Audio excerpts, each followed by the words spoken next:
What's up, coaches? Hope you guys are doing well. Here's our video for Monday. So we're going to use that different approach to the warm-up where our intent is to really prepare the athletes for that primary movement within the strength. Today, that's the RDL. So the way that this should look, the first thing that you want to do is have athletes grab a PVC or an empty barbell. You want to talk about briefly the points performance with the RDL and exactly what it's going to look like within the confines of the strength. Talk about the 3 tracks and the loads that people will be working up to.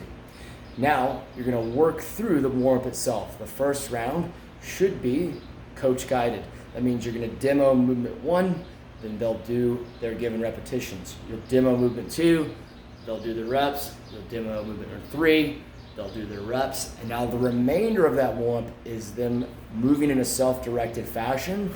And their goal is to build up their working weight on the RDL to that point where they're ready for the strength after the warm-up is over.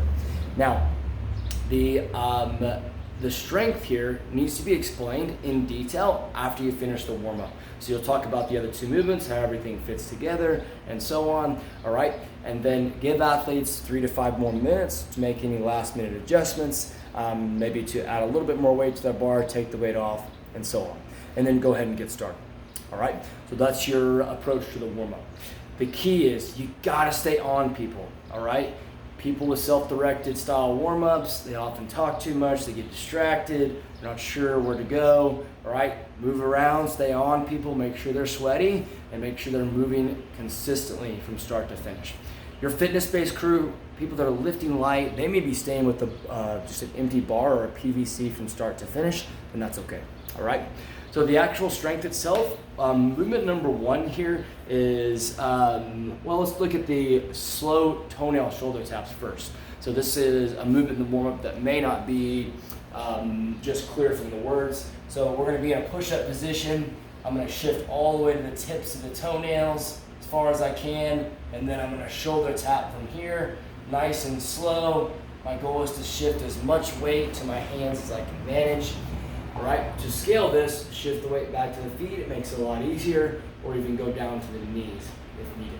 All right, so now let's talk about the strength and how everything fits together. This is a power-based day, so we're gonna be recurring back with that every 2 minutes for 7 cycles.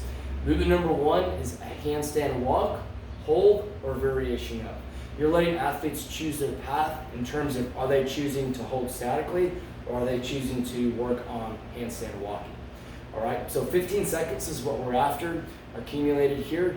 What we want is to give athletes the option of either going onto the wall, or they can practice holding out in free space if they have that skill.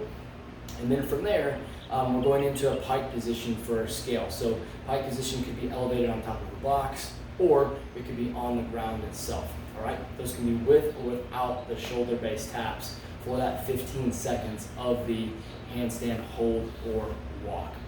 Cool. So our second movement is the RDLs. Some notes on the RDLs. Everyone's using a straight bar today. Besides your fitness group is going to be using double kettlebells. We want this to be out in front of the body just a little bit. The trap bar just doesn't really hit the posterior chain the same way. So everybody's using a straight bar.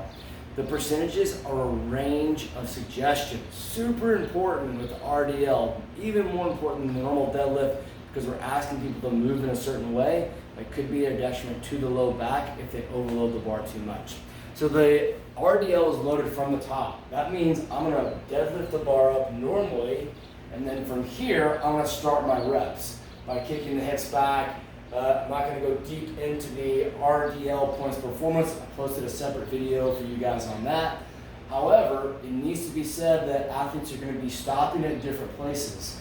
So that means some may stop just below the knee, some may go ahead and travel to that high portion of the shin, some athletes may touch the ground, all right? What we wanna make sure of is that they're keeping great posture, they feel a lot of tension in their hamstrings, they're keeping their back flat and strong throughout the duration of the movement, all right? So that's at different spots for different people. They only go as low as they need to feel that great stretch in the posterior chain, and that's it.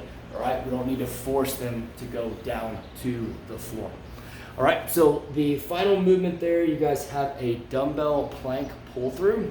So the dumbbell plank pull through is going to be a movement here where I'm going to use this cup. I'm going to be in a push-up position. I'm going to reach and pull through. I'm going to reach and pull through. I'm going to reach and pull through. So my goal is to maintain my shoulder directly over my elbow and wrist as I keep my hips down, don't let them get up in the air, as I pull through with the dumbbell. The weight there is going to be up to the athlete, all right? It's not something that's really heavy.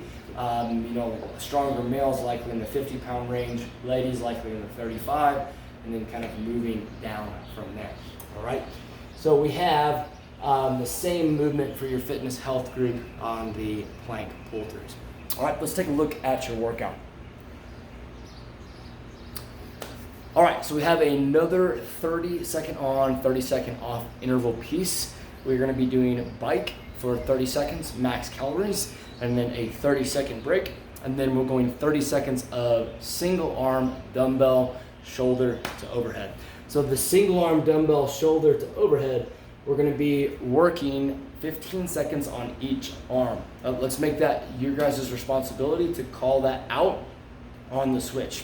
All right, so that means I'm gonna be going 15 seconds, dip, drive, punch, right? 1 second pause at the top. I own that movement at the 15-second mark. I'm gonna pass it over, and I'm gonna go the same thing on the opposite side. The heart of the workout here is the intensity on the bike. We want that shoulder to overhead to be tough, and we wanna work on our overhead strength, yes, but we really want our mojo to show on the bike, all right? Pacing to the point where we're able to work good consistency from start to finish, all right? For logistics here, easy to switch off partners with the 30-second breaks. That's no problem. If you guys have feedback on today, specifically the warm-up, how did athletes feel, and the RDLs, would love to hear that. Hope you guys have a great day. We'll see ya.